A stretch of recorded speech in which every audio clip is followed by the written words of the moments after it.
Et donc on passe à notre partie focus, soit un scouting de la semaine, soit une stat de la semaine, soit un thème libre. Pas de thème libre cette semaine, plutôt on avait un scouting, tu voulais nous faire un scouting sur Cam Whitmore, c'est ça ? Ouais. Et du coup, j'ai appris que c'était dans les questions des auditeurs aussi, donc ça tombe bien. Tout à fait. Parce que il y a pas mal de c'est un cas assez fascinant, Cam Whitmore. Parce que déjà, si on regarde un peu, c'est un joueur qui est drafté donc en 20, qui était annoncé plutôt top 5 et qui est tombé du coup en 20, qui est quand même une place très basse, oui voilà, parce que à cause de blessures et de parfois peut-être des questions de comportement, etc., mais qui petit à petit commence à gagner des minutes au sein des Houston Rockets. Là, il est à 17 minutes par match et il a joué 24 matchs, donc il joue de plus en plus. Et quelque part, il y a de quoi avoir de l'enflammade, hein, parce que on est sur un des rares rookies, donc c'est un poste 2-3 extérieur, qui est 6'7", donc voilà, des dimensions de d'ailier assez classiques, très musculeux, et 102 de true shooting plus. Donc ça, c'est le premier truc, on se dit waouh, c'est pas mal. Un rookie extérieur quand même à 102 de true shooting plus, c'est pas mal.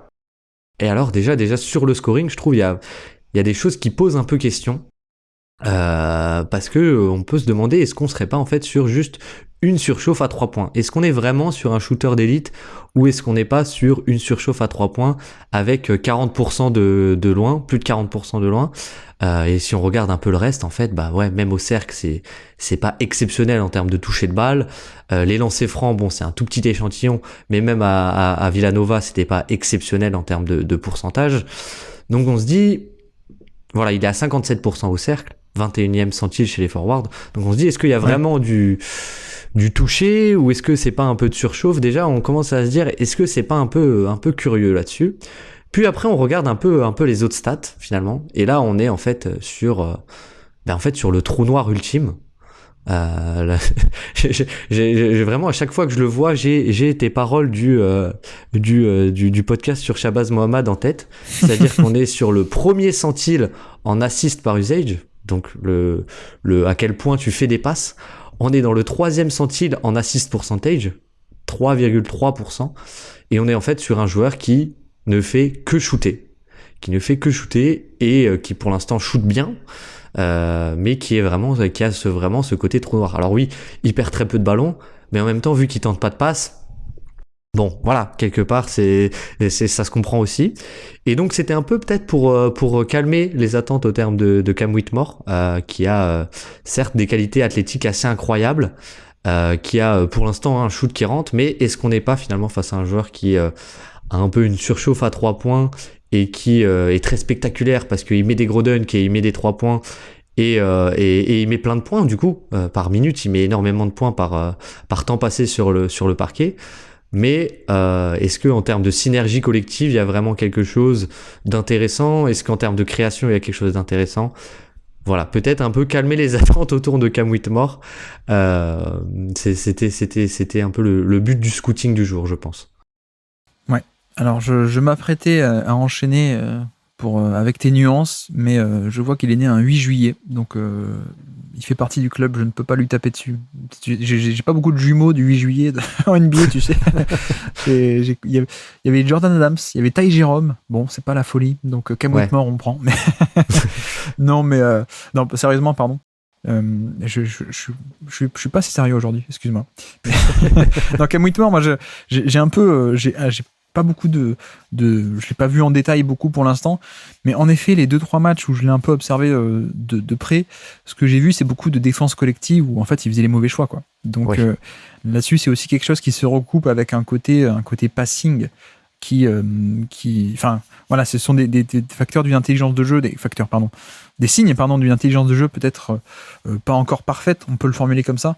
Mais en effet, tu vois, j'ai un souvenir très clair d'une action contre, je crois que c'était Minnesota, où il est côté faible avec Amen Thompson, donc un autre joueur des Rockets, et Amen Thompson lui dit passe l'écran, là il est côté faible, on est côté faible, il faut un exit, tu vois, il faut un exit screen. Donc il y a un mec qui va se mettre derrière l'écran pour shooter, pour un shoot dans le corner. Il lui dit ça, il lui dit.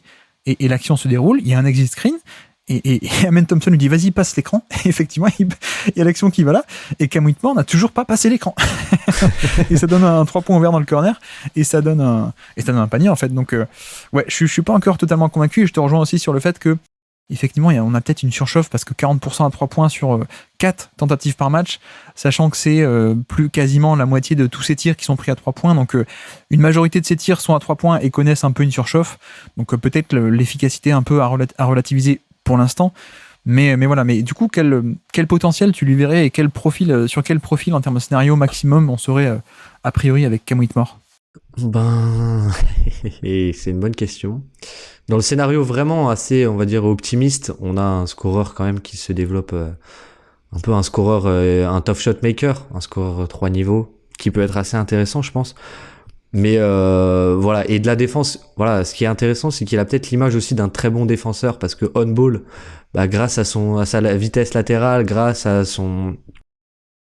sa puissance pure, et grâce à tout ça, bah, c'est un bon défenseur on ball quand même. Mais oui, on ball c'est assez problématique. Donc et le passing qui est un peu problématique. Je sais pas si tu vois vers quel genre de joueur je veux aller, mais voilà, dans le scénario maximal, moi je pense que on est peut-être sur un Jaylen Brown. Voilà. D'accord, ok. C'est vrai que je trouve qu'il y a quelques similitudes, on va dire. Après, Jaylen Brown n'a jamais été au premier centile en termes d'assists par usage, en termes de Ouais, non mais du ça nombre c'est de passes génial. qu'il fait par usage, premier centile effectivement. Les indicateurs, après tu vois, les indicateurs défensifs pour l'instant sont pas catastrophiques, hein. On est 1,4% de steal percentage. On a déjà vu largement pire, hein. Et comme dit, hein, les steal percentage, c'est un indicateur aussi du QI basket souvent, donc c'est pas cata de ce côté-là, mais comme dit aussi, quand on regarde les matchs, on voit aussi pas mal d'erreurs assez grossières. Mais disons que si tu dis Jaylen Brown, c'est un peu effectivement celui qui, dans ce modèle-là, est devenu tout de même un All-Star, un All-Star en termes de niveau dans ce profil-là. Mais on est d'accord que pour l'instant, on est sur un joueur très jeune qui a des faiblesses, mais qui tout de même, à terme, avec ce côté défense sur l'homme et shoot, et même peut-être un peu de création occasionnellement balle en main, on peut aussi avoir un profil très intéressant tout de même. Oui. C'est là, ça a été très un peu négatif, mais c'était un peu pour calmer tout ça. Mais voilà, on a un potentiel assez intéressant, assez valuable, et même assez recherché, hein, je pense, en NBA, Ouais. dans un scénario même pas forcément optimiste, parce que je pense que il va pouvoir développer quand même une certaine pression au cercle, et je pense que le shoot, même s'il y a un peu de surchauffe, il y aura au minimum un bon shoot. Peut-être qu'il est pas excellent comme on a l'impression, mais je pense qu'on peut vraiment avoir, dans un scénario optimiste et même réaliste, un très bon scoreur, oui. Le problème par rapport à son shoot, c'est qu'il est très jeune en fait. Ouais. Il est très jeune et qu'il a fait qu'une seule année de fac, donc il était à 34% à 3 points, et c'était sur à peine une centaine de tentatives, donc c'est pas un échantillon qui est très fiable non plus. Donc on n'a pas trop de données pour l'instant sur son historique pour savoir si c'est vraiment un bon shooter ou pas. Ouais. Mais c'est vrai que l'indicateur lancer franc non plus n'a pas l'air génialissime. Donc ouais, pour l'instant on a ce décalage entre le lancer franc qui est pas génial, et pourtant le 3 points qui est très haut. Donc on est potentiellement en effet sur une petite surchauffe, quoi. Ouais, c'est ça. Et genre, si je ne dis pas de bêtises, je pense que c'est vrai ce que je dis, mais je crois que Cam Whitmore, avant d'être à Villanova, était vraiment du coup un profil physique assez incroyable, mais Ouais. avait vraiment il y avait de grosses questions sur son shoot. Et donc l'année dernière, il prend pas mal de 3 points. Je crois il en prend plus de 3 ou 4 par match, ce qui était un peu inattendu. C'était aussi pour montrer qu'il pouvait shooter, mais c'est aussi quelque chose qui est un peu nouveau chez lui dans son développement, le tir. Donc ouais, on sait pas trop encore quel type de shooter on a, mais voilà, 70% au lancer franc à la fac, 66% au lancer franc cette saison, c'est aussi deux tout petits échantillons. Donc on attend de voir, mais voilà, c'est quand même des signaux qui disent que c'est peut-être pas un joueur ou toucher de balle exceptionnel, comme vous voudrez dire, c'est 40% à 3 points, quoi. Et puis dire aussi qu'il a tout de même gagné sa place dans la rotation, alors Oui. qu'en début de saison, il n'y était pas du tout, hein. Donc Il était en G-League, il a joué en G-League, ouais. c'est ça, ouais. Bon, ce qui n'est pas du tout inquiétant ou anormal, hein, pour un rookie de 18-19 ans en plus. Donc s'il fait les 3 premiers mois de sa carrière en D-League, c'est pas du tout dérangeant.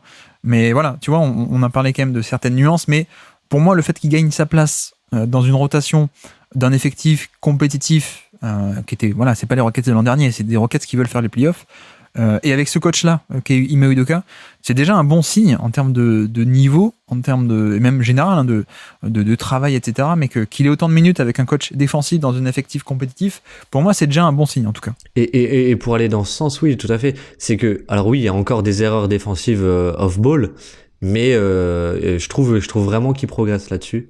Et qu'il y en a, que ça se gomme petit à petit aussi. Et on rentre aussi dans ce truc de, c'est tout à fait normal, en fait, de faire des erreurs défensives quand t'es un rookie de 19 ans, quoi. Merci d'avoir écouté cet extrait. S'il vous a plu, l'émission complète est disponible en description et on se donne rendez-vous sur le feed principal du Basket Lab pour l'intégralité des podcasts. À bientôt.